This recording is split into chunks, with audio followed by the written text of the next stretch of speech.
घर में, महलों में, बड़ी बड़ी इमारतों में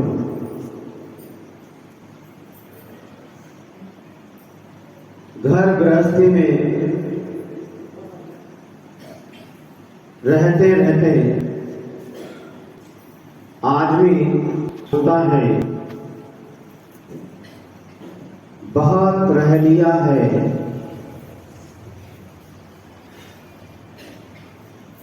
2 साल पूर्ण होने को है।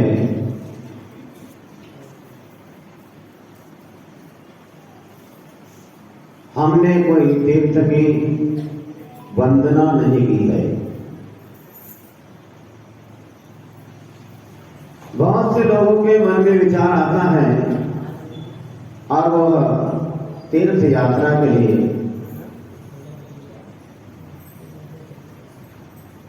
अकेला नहीं निकलता है, साथ में अपने रिश्तेदारों को, अपने चेत परिचित इष्ट मित्रों से भी कहता है कि मेरे मन में ऐसे भाव जागे हैं कि कोई तीर्थ की यात्रा करनी चाहिए। ऐसा अवसर होता है कि नहीं होता?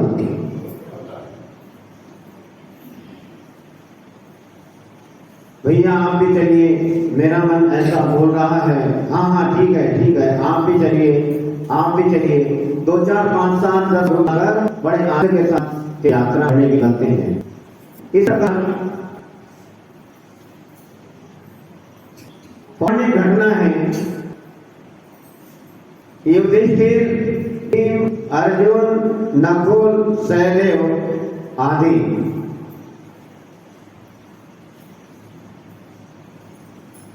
इन पांडवों के मन में विचार आया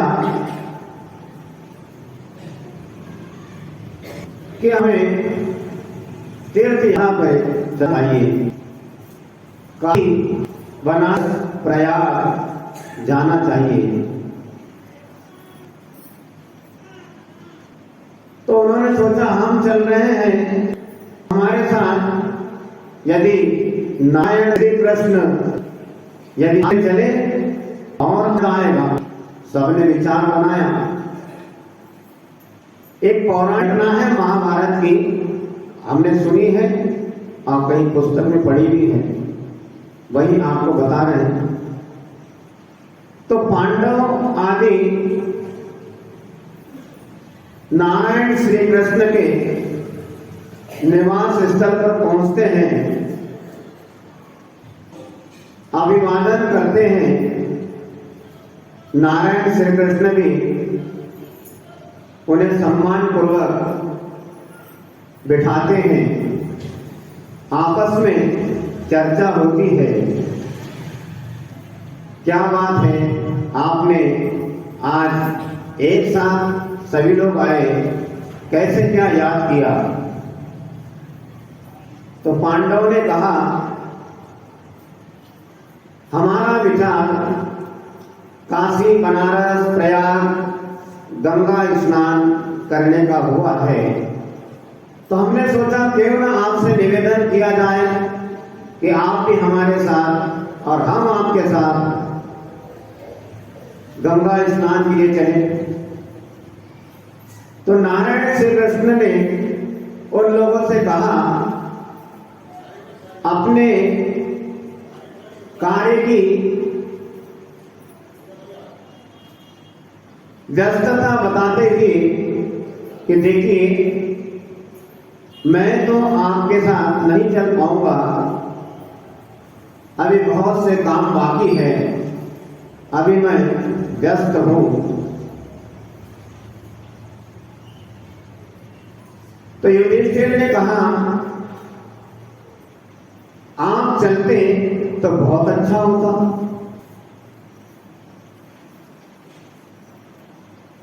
मैं अभी चल सकता। तो एक काम कीजिए, आप नहीं हमारे साथ नहीं चल रहे पा रहे हैं, तो आपका एक प्रतिनिधि हमारे साथ भेजिए, तो हमें आपकी कमी महसूस नहीं होगी। तो नारायण श्री कृष्ण ने कहा ठीक है, हमारे पास हमारा अभी कोई प्रतिनिधि भी नहीं है,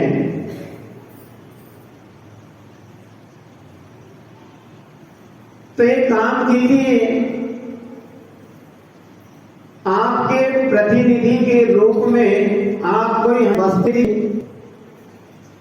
नारायण सिंह ने कहा ठीक है। उन्हें वस्तु लगकर एक वस्तु उन्हें भेंट की और कहा कि हम तो नहीं जा पा रहे, हमारा प्रतिनिधि कोई नहीं जा पा रहा है, लेकिन हम अपने प्रतिनिधि के रूप में आपको यह वस्तु दे रहे हैं, आप इसका स्नान करा देना। सभी प्रसन्न हो गए। चलिए कोई बात नहीं,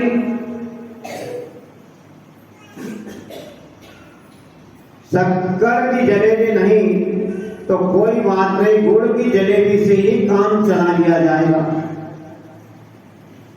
अब सभी लोग उनसे आज्ञा लेकर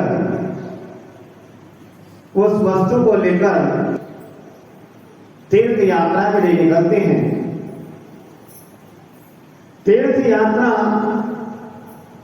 पूर्ण होती है और वे सभी लोग नदी स्नान करते हैं।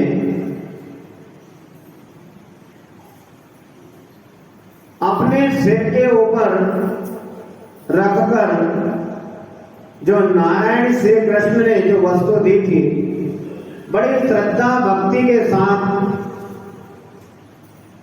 अपने अपने सिर के ऊपर रखकर उस वस्तु को भी उन्होंने स्नान कराया। जैसे डुबकी लगाते हैं तो सिर पे रखकर उस वस्तु को लेकर डुबकी लगाते हैं, स्नान करते हैं, तो आसपास वहां पर अनेकों लोग स्नान कर रहे थे, बहुत भीड़ भाड़ थी वहां पर। तो उन्होंने यह दृश्य देखा कि देखने में बहुत सुंदर कीमती वस्त्र में लपेटकर इन्होंने क्या लेकर आए हैं और स्वयं भी स्नान कर रहे हैं और इस वस्तु को भी स्नान करा रहे हैं। कुछ लोगों ने पूछा कि भाई ये क्या है, आप इसको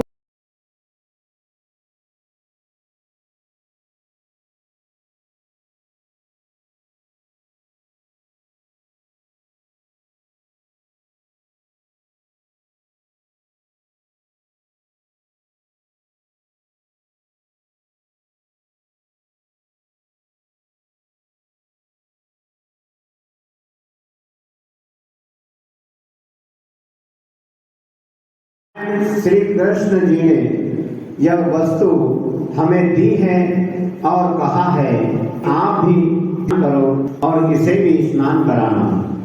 लोगों की रुचि और भी नारायण श्री कृष्ण का नाम सुनकर कि कोई एक स्नान है, सभी स्नान हैं, जब कोई बात है हम क्या कराते हैं? हाँ क्यों नहीं, तो नदी के घाट कितने लोग से करे और उस वस्तु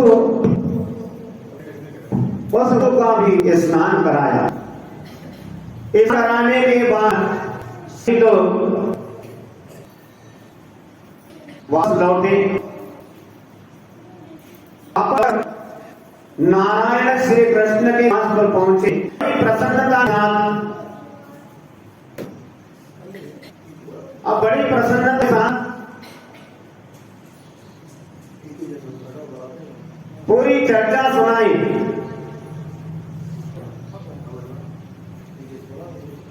बड़ी प्रसन्नता का यात्रा समाचार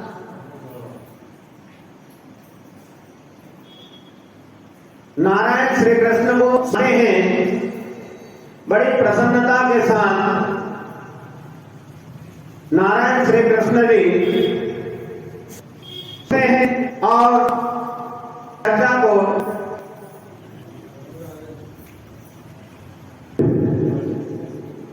नारायण श्री कृष्ण ने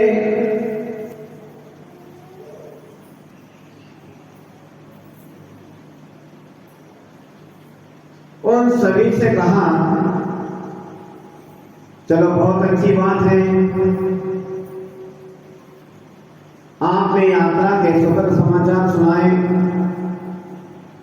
अब आप लोगों के लिए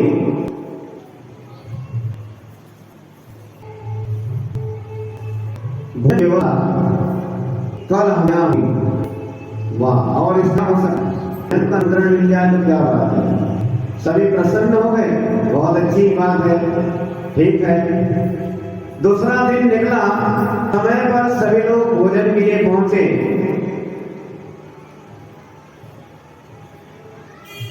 और जो वस्तु स्नान के लिए लेकर गए थे, वह वस्तु नारायण श्री कृष्ण जी को भेंट कर दी गई। नारायण श्री कृष्ण जी ने सभी को भोजन के लिए निमंत्रण दिया था, सभी समय पर पहुंच गए। भोजन प्रारंभ हुआ,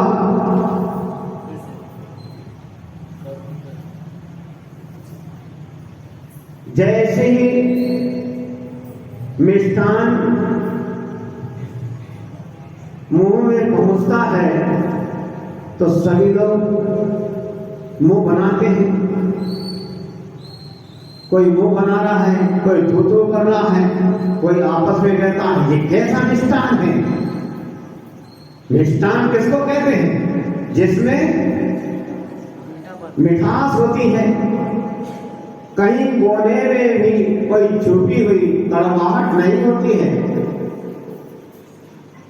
जिसमें यह मिष्ठान तैयार होता है, वह बर्तन में भी पूरे हिस्से में मिठास होती है, और पात्र में जब आती है तो उस पात्र में, उस कटोरी में, उस दोने में, वहां भी मिठास होती है। लेकिन इसमें तो बहुत कड़वाहट सी लग रही है। नारायण श्री कृष्ण ने उन सबके चेहरे देखे और उन लोग से पूछा, क्या बात है, आपके चेहरे उदास से नजर आ रहे हैं, कोई कोई मुंह सिकुड़ रहा है, क्या हुआ? वे कहने लगे, सारे मिष्ठान नहीं, इसमें तो बहुत कड़वाहट सी आ रही है, बहुत कड़वा लग रहा है।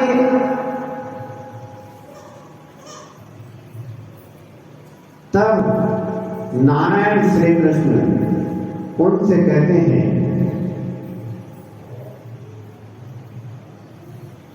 कि आपने नदी स्नान किया है और इस वस्तु को भी स्नान कराया है,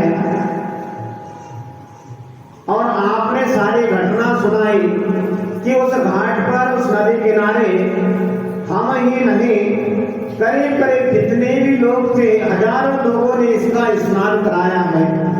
तो आपने एक बार स्नान कराया और इस वस्तु को हजारों बार स्नान करने का अवसर मिला है, और आपने हजारों बार इस वस्तु का स्नान कराया, लेकिन फिर भी इस वस्तु का कड़वाहट पन जो था, कड़वापन था, दूर नहीं हुआ। और ये वस्तु और कोई नहीं बंधु, ये वस्तु हमने आपको एक तुम्बी फल दिया था, आप जिसको लौकी कहते हैं। कभी कभी कोई लौकी कड़वी निकलती है, तो ऐसा तुम्बी फल, लौकी फल हमने आपको दिया था, और आपने उसे हजारों बार स्नान कराया, लेकिन उसका कड़वापन नहीं गया। क्यों नहीं गया? क्योंकि उसका स्वभाव है कड़वापन। वो कैसे दूर हो सकता है? एक बार नहीं, हजार बार स्नान कराया, फिर भी इसका कड़वापन दूर नहीं हुआ। इसे तो आप लोग स्नान करने के लिए गए थे, अच्छी बात है, आप स्नान करके आए, अच्छी बात है, लेकिन हे पांडु पुत्रों, मेरी बात को सुनो। शरीर जल स्नान से साफ सुथरा हो सकता है, लेकिन से साफ और भर होना बहुत है। शरीर शुद्धि आज तक नहीं हुई है, कराता है तो मैं नारायण से कहते आमा नहीं सेव तो ये पूर्णा सर्वाहा तटा देवी तथा गाहम कुरुपुत्र न बड़े जान जान पांडुरो, यह आत्मा नदी है। नदी का नाम क्या बता है? आत्मा नदी। और पांडु पुत्रों को नारायण श्री कृष्ण संबोधित कर रहे हैं कि हे पांडु पुत्रों, यह आत्मरूपी नदी है, सत्य का प्रवाह है। नदी बहती है तो कह रहे हैं कि सत्य इसका प्रवाह है और शील इसका तट है।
रूपी संयम इसका तट है और दया इसकी लहरें हैं।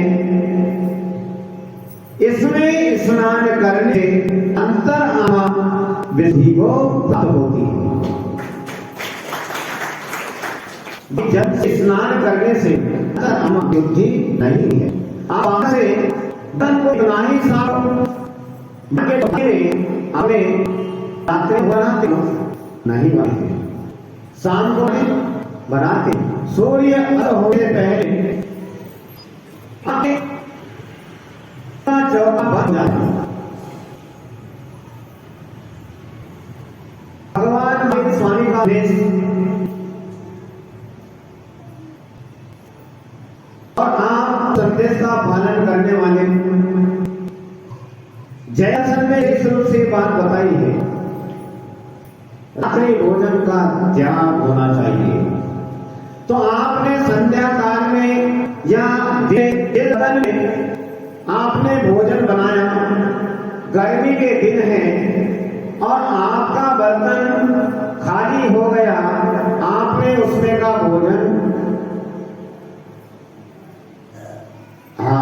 डकार आ गई, बहुत बढ़िया, आपने उस बर्तन का भोजन पूरा साफ कर दिया, थोड़ा बहुत भोजन से पड़ी है उसमें, अब बर्तन वैसे ही पड़ा है, अब दूसरे दिन फिर भोजन बनाना है, आपने उस बर्तन को बाहर से बहुत साफ किया, विष्णु पाउडर वगैरह कौन सा पाउडर लगाते हैं आप लोग? विष्णु पाउडर,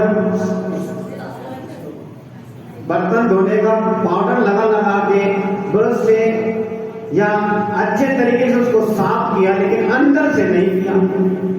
अब अंदर से नहीं किया, अब उसमें आप कोई वस्तु बनाते हैं तो उस वस्तु का स्वाद बिगड़ेगा कि नहीं? बिगड़ेगा।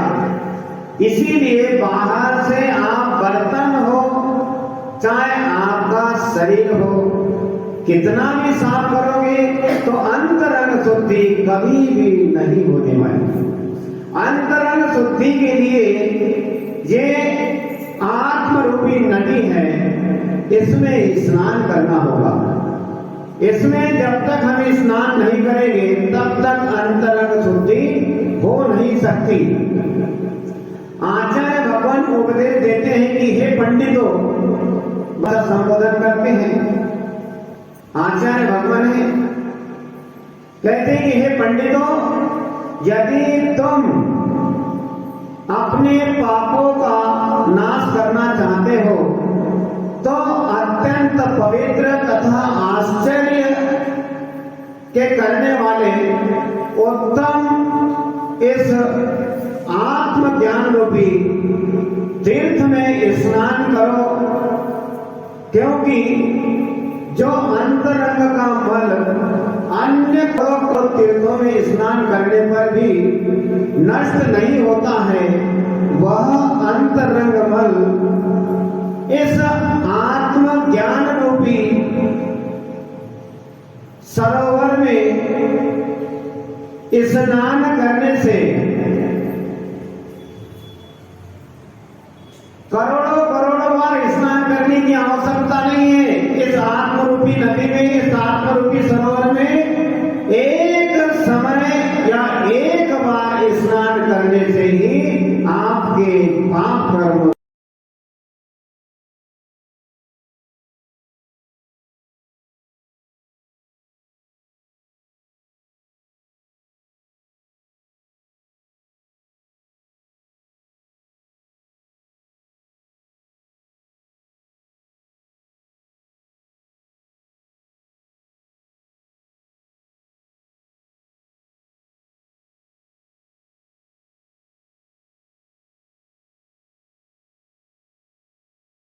होता तो ऐसे ही है। पाप से भयभीत इस दुनिया में कई ऐसे करोड़ों मनुष्य, क्योंकि पाप किससे छुपा होता है, सब जानते हैं अपने अपने पापों को।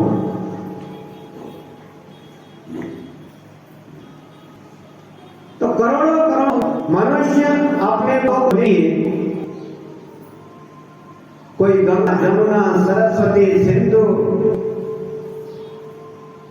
नर्मदा, अनेक ऐसे पवित्र नदियों में जाकर स्नान करते हैं, उसके बाद भी उनके पाप नष्ट हुए क्या? नहीं।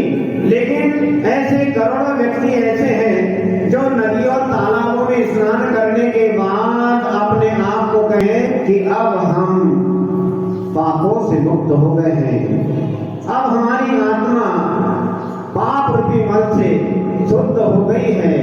लेकिन बंधु, ऐसा हो नहीं सकता। गंगा आदि नदियों में स्नान करने से बाह्य मल का नाश हो सकता है, लेकिन अंतरंग में जो राग, द्वेष आदि अंतरंग मल का नाश कभी नहीं हो सकता। इस भूल में हमें नहीं रहना चाहिए। वास्तविक रीति से अंतरंग मल का नाश होना ही वास्तविक सुख है, और सुख प्राप्त करने के लिए तो ये प्रक्रिया अपनाई जाती है। लेकिन जब तक अंतरंग शुद्धि नहीं होगी तब तक वास्तविक सुख हमें मिल नहीं सकता है। इसीलिए आचार्य भगवान कहते हैं कि हे भव्यजीवो, यदि तुम अंतरंग की शुद्धि करना चाहते हो, अपने आत्मा को पवित्र करना चाहते हो, तो अपने आत्म रूपी तीर्थ में ही स्नान करना, तो तुम्हारी अंतरंग शुद्धि हो सकती है। तुम अन्य तीर्थों पर जाकर करोड़ों करोड़ों बार स्नान कर लो तो तुम्हारे पाप कर्म नष्ट नहीं हो सकते हैं। तुम्हारे पाप कर्म यदि नष्ट करना चाहते हो तो अपनी आत्म रूपी ज्ञान रूपी आत्म तीर्थ में, उस सरोवर में, उस नदी में स्नान करो तो निश्चय से कहते हैं हम कि आपके पाप कर्म नष्ट हो जाएंगे और आप सुखी हो जाओगे। इसी मंगल भावना के साथ यही विराम लेते हैं। जब परम पूज्य गुरु आचार्य ध्रुवदास सागर जी महाराज की